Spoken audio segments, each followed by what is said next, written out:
Yo, yo, yo les membres, j'espère que vous allez bien, que vous avez la forme. Pour notre part, ça va nickel. Alors, on a plusieurs créneaux sur les cours de skate en ligne. Donc, le fait qu'on ait plusieurs créneaux, ça tombe bien. On peut adapter ces horaires-là. On prend un premier créneau, après on en prendra un deuxième avec les membres comme ça, parce qu'on avait des membres qui étaient à l'école, on a d'autres membres qui n'étaient pas à l'école. Donc, comme ça, c'est plus simple pour tout le monde. Donc, c'est nickel. Et je vais attendre que on ait du monde qui arrive sur ce petit créneau, comme ça, c'est plus simple. Alors, on a pas mal de personnes qui sont à l'école, donc c'est pour ça qu'on fait deux créneaux. Donc, avec Léo, je vais skater toute l'après-midi, donc c'est nickel. Skate bien toute cette après-midi, tu me tiendras au courant en fin de session pour le live, comme ça on se fera le prochain. Tu vas skater à fond, ça c'est top. Ce que je peux recommander, le plus important, ce qui est assez important, en fait, c'est vraiment le début de session, il faut vraiment pas que vous négligez ça. Donc, je préfère me répéter parce que c'est l'hiver. L'hiver, c'est pas pareil, l'hiver que l'été. Donc, c'est pour ça, un petit manche longue minimum, ou même un kawaii. Ce qui est bien avec les kawaii, c'est que ça garde plus la chaleur, vu que l'air passe moins, et on conditionne plus sa chaleur et on arrive mieux. Donc, quand on arrive début de session, moi, dans mes habitudes, ce qui m'aide bien, ce qui est pas mal, c'est qu'en fait, tout le temps, on se met en condition, on va prendre confiance durant le début de session, on prend confiance, on se met en confiance, ça monte, ça monte, ça monte, ça monte, ça monte, et la session, elle se déroule crescendo, et on est de plus en plus content durant la session, parce qu'en fait, on n'a pas pris de risques au début, on a pris le temps qu'il faut pour chauffer, du coup, on est content, ça s'est bien passé. Et ensuite, c'est qu'une accumulation de petites choses qui fait que on progresse parce que on prend pas de risques. Et en fait, ça arrivait trop de fois, même des membres que j'accompagne. On arrive début de session, c'est trop cool, on est trop motivé, trop envie de skater, hop, hop, hop. En fait, on est trop chaud, mais on n'est pas chaud et en fait, on se fait mal. Boum, d'entrée de jeu, on se fait mal. Et stop, plus de session. On a skaté que 10 minutes. Au final, on n'a pas réussi à chauffer, démotivé, ça fait super mal. Donc, mieux vaut prendre énormément plus de temps pour se chauffer bien. On prend bien le temps de se chauffer. Et ensuite, on est plus chaud. Et après, on y va doucement, doucement, doucement. Donc, ce qui est bien, c'est qu'on fait des lives de chauffe. Par exemple, moi, j'arrive dans mes sessions. On va faire plusieurs allers-retours histoire de bien se mettre en condition. On skate pas mal. Et ensuite, ce qui est bien, c'est que on se pose. Donc, ce qui est bien, c'est que quand on a bien skaté, on s'est bien chauffé, on a bien tiré, peut-être les 3-4 premières minutes, on a bien tiré. C'est pas mal de rester assis, de se poser une minute, 2 minutes, et en fait, le corps il est toujours en train de chauffer et de se mettre en condition. Donc, c'est pas mal. Début de session, on a bien skaté 3-4 premières minutes. Hop, le corps il chauffe toujours. Là, je suis assis. Mais le corps, il chauffe encore parce qu'il se repose, il récupère des premières lignes de chauffe. Et ensuite, le fait d'avoir un kawaii, quelque chose, même un manche longue, ça garde la chaleur. Donc, ça réchauffe le corps plus rapidement. On arrive plus facilement à se chauffer que quand on est en t-shirt. Donc, en hiver, les boîtes font plus mal parce qu'en hiver, la différence, c'est que vu que c'est l'hiver, quand on tombe à froid, c'est pas la même que quand on tombe à chaud. Et vu que l'hiver, il fait plus froid, on est plus froid déjà de base que quand on est plus chaud. Donc, c'est pour ça que ça fait une grande différence. Donc, je préfère mettre un point et qu'on force plus sur le temps de chauffe. C'est beaucoup plus important le temps de chauffe. Et comme ça, on casse pas la session, qu'on arrive dégoûté parce qu'on s'est fait trop mal d'entrée de jeu et ça casse la session. Ça, c'est pas cool. Donc, c'est pour ça. Nous, quand on skate tous les jours, le fait qu'on skate tous les jours, en fait, on force pas trop tous les jours, on se met pas mal tous les jours, on se chauffe bien et c'est ce qui fait qu'on skate tous les jours. Si on se chauffe pas à fond tout le temps d'entrée de jeu, en fait, on ne pourra pas skater tous les jours. On skate 6 fois par semaine, quasiment 6 fois par semaine, et c'est ce qui fait qu'en fait, on arrive bien, c'est qu'on prend et on accentue énormément le point sur la chauffe. Donc voilà, Kevin, salut. Prends bien en compte ces informations qui sont importantes. Avant ta petite session, tu m'as dit que tu avais skaté à 14h, il faisait beau, donc on fait un petit live de spi, histoire de bien se mettre en condition. J'ai vu aussi que tu me posais des questions sur, tu avais des problèmes sur ta board. Tu me disais ta board. Alors, on va débriefer ça ensemble sur plusieurs boards. Alors, tu me disais que sur tes boards, tu avais, hop. Alors, Kevin, Ta planche n'est pas assez concave. Alors, si tu as une petite vidéo de ta planche, une photo de ta planche pour que je vois exactement ce que ça peut être, bah ça, c'est nickel. Je vais te débriefer et je vais t'aider pour te donner des bons conseils. Alors, on a plusieurs planches. Donc, sur les planches, donc, ce qu'on disait en fait, c'est vrai que quand c'est plus concave, bah, en fait, ce que je dis toujours, quand c'est plus concave, tu vois, le fait d'être concave, tu vois, qui remonte, tu vois, sur les côtés là, ça fait vraiment une différence, tu vois, sur le fait quand tu vas prendre des figures plus concaves, bah, ça part beaucoup plus vite. Donc là, pareil, celle-là, elle est un petit peu moins concave d'ailleurs, celle-là. Donc, en fait, ça dépend de ta progression, tu vois. Si tu veux progresser en flat, donc oui, je vais plus te conseiller une concave.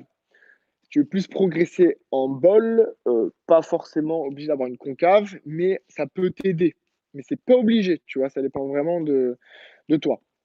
Alors, il y a un point que j'aimerais vraiment améliorer avec toi, peut-être, je ne sais pas si j'avais déjà vu ça, c'est au niveau du serrage du boulon, tu vois. Il faut vraiment que tu entendes qu'il y a un bon petit 1 millimètre, voire 2 millimètres, tu vois, à ce niveau-là, un petit 2 millimètres pour que quand la roue roule, tu vois, bah, ça roule plus longtemps parce qu'en fait, il n'y a pas de frottement. Donc, il faut vraiment laisser un petit millimètre sans problème pour que ton skate il soit mieux. Donc ça, c'est nickel, c'est important de mettre ça. Parfois, on a les skates qui font beaucoup de bruit parce qu'en fait, parfois, tu vois, là, à l'intérieur, là, tu as la tige qui est là et là, tu as le caoutchouc, mais le caoutchouc, tu vois, il est rempli au fond. Mais parfois, en fait, avec du temps, ça s'abîme. Parfois, c'est pour ça que ça fait du bruit parce qu'en fait, tu as métal contre métal qui tape, du caoutchouc est abîmé. Donc ça, c'est ce qui fait du bruit. Mais ça, c'est juste des questions qui me reviennent. Pour ça, je les partage, mais c'est pas obligatoire de changer, hein. C'est juste pour les questions qui me reviennent. Et là, tu vois, on a la gomme. Et tu vois, la gomme, pareil, la gomme, elle s'abîme et ça fait du bruit. Mais parce que c'est les questions qui me reviennent tout le temps. Donc, pareil, ne t'inquiète pas si toi, ça fait du bruit, ça va rien changer. C'est totalement normal vu que c'est mécanique, hein. C'est des matériaux, c'est mécanique, donc c'est normal. Donc voilà, ça, c'est le plus important. Après, je dis régulièrement, les rondelles ont tendance à se barrer sur les roues. Donc, tu vois, le fait qu'elle se barre, c'est pas grave, hein. Moi, je les laisse se barrer. Par contre, en fait, quand tu skates dans la poussière, tu vois, là, quand tu skates dans la poussière avec les rondelles enlevées, et bah, tu vas plus abîmer tes roulements. Donc, tu vois, en fait, ça fait un peu un cache-misère, les rondelles. Donc, pareil, ça peut être pas mal, mais c'est bon à savoir. Mais quand elles s'enlèvent, bah, ça roule mieux parce qu'en fait, la différence, bah, il y a moins de frottement, il y a moins de possibilités que ça frotte. Parce que parfois, la rondelle, elle frotte un peu sur le boulon. Tu vois, tu as le boulon qui est là, et la rondelle, elle peut frotter sur le boulon et bah, ça peut faire aussi, des frottements et bon, qui dit frottement dit ça freine. Donc voilà, c'est important et surtout, vous êtes trop nombreux, alors ça arrive tout le temps, quand on change de trucks ou de board, en fait, on se foire sur, l'avant ou sur l'arrière. Donc essaye de mettre un sur ta board, tu vois, essaye de mettre un coup de marqueur, tu peux mettre un petit N si tu veux, tu vois, sur le nose, tu mets un N ou tu mets juste un trait et tu te souviens que le trait, ça montre que c'est le nose. Comme ça, quand tu changes de board et ben au moins, et ben tu vas pas te gourer. Parce qu'en fait, la différence, c'est que toi, tu as un style de skate, enfin, toi ou tout le monde. Moi, je suis régular, par exemple. Tu vois, j'ai un style de skate où je suis plus amené à appuyer sur les talons, vu que je suis régular et je suis dans ce sens-là. Donc, en gros, quand les trucks, ils se font plus dans ce sens-là, et quand je prends mon skate à l'envers, bah, pour le coup, la puissance, elle est vers l'extérieur, la puissance. Et vu que je suis à l'intérieur, et bah, ça fait un décalage. Et j'ai moins de force ici à ce niveau-là. Donc, c'est pour ça, quand vous changez de truck, de board, essayez de ne pas changer de sens des trucks parce qu'il faut un bon 2-3 jours pour se remettre. Et en fait, la différence, alors quand tu fais du flat, ça va, c'est pas trop, c'est pas une grande différence. En fait, quand tu fais de la courbe, tu as un petit trou qui se fait avec les copings ici. Et le fait que tu aies les trous avec le coping là, tu vois. Si tu passes, tu changes le truck de sens et le trou, il passe là, il passe du mauvais côté. Donc pareil, il faut pas se foirer sur ça. Parce que en gros, tu vois, quand tu fais des grinds, donc tu es calé en petit grind, plus facilement parce que tu as le trou. Mais si le trou qui est derrière, tu l'inverses et tu le mets là, tu vas être calé comme ça en grind tout le temps parce qu'en fait, indirectement, ça va se recaler vers la roue. Donc c'est pour ça, quand tu fais de la courbe trop régulièrement, il ne faut pas se foirer sur les trucks et garder le même sens. Parce que sinon, le trou qui est derrière, il va se remettre là et là, du coup, bah, ça gêne un peu, tu vois. Donc voilà, c'est important de pas, de bien comprendre ça pour que ça soit meilleur. Donc voilà, c'est nickel. Si tu as d'autres questions, n'hésites pas à me faire parvenir. Tu m'avais dit aussi que tu voulais un cadeau, une board. Les boards qui sont là, on n'a plus de trucks. Je t'avais dit par email, on n'a plus de trucks donc pour les cadeaux. Donc il va juste nous rester des boards. Et tu me disais 8 ans. En board noir, on commence à être limité. Il faut qu'on fasse du réassort. On est limité en board noir. Sinon, en board blanche, on a des full concaves en board blanche. Par contre, c'est du 7-8. Après, elle est bien quali. Moi, je la skate souvent en street. Par contre, en skatepark, ça risque d'être un peu léger, tu vois. Hop, là, il nous reste du modèle blanc comme ça en 7-8. C'est full concave. 7-8, c'est pas mal. Vraiment, pour le flat, il y a une différence. C'est que ça va tourner beaucoup plus rapidement. Ça va être plus facile. Tu vas apprendre des tricks techniques. En vrai, les petites boards, c'est plus facile, tu vois.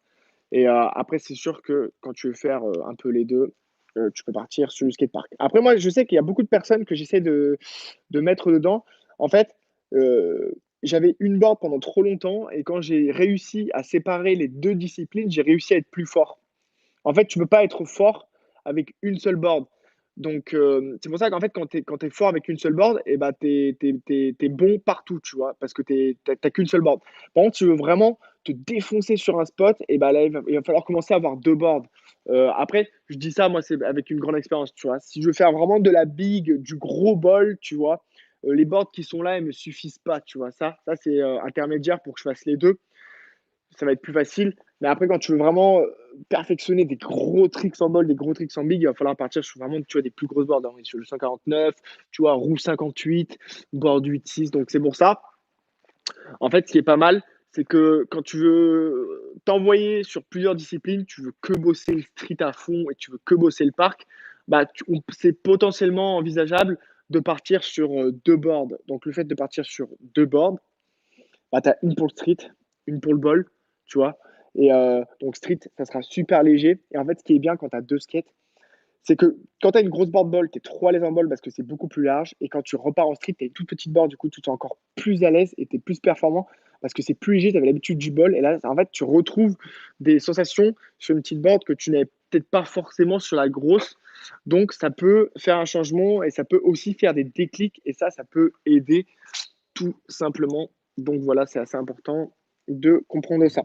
Donc je vais vous laisser, c'était un petit live pour vous chauffer avant les sessions. Vous m'avez tous dit que vous allez skater cet après-midi, donc c'est cool. Ce qu'on va faire, c'est que vous allez m'envoyer toutes vos vidéos et vos questions en fin de session sur tous les problèmes que vous avez rencontrés durant vos sessions. Comme ça, moi sur les chats, je charge vos questions et ensuite, quand on se retrouve dans le prochain cours, et ben, je débriefe tout ça et on avancera ensemble pour améliorer tout ça. Ça va être plus facile. Donc, je vous dis à demain pour la suite. Vous me tenez au courant, restez motivés et vous me chargez vos questions et on fera les débriefs demain de votre session cet après-midi. Allez, merci à vous, c'était à fond.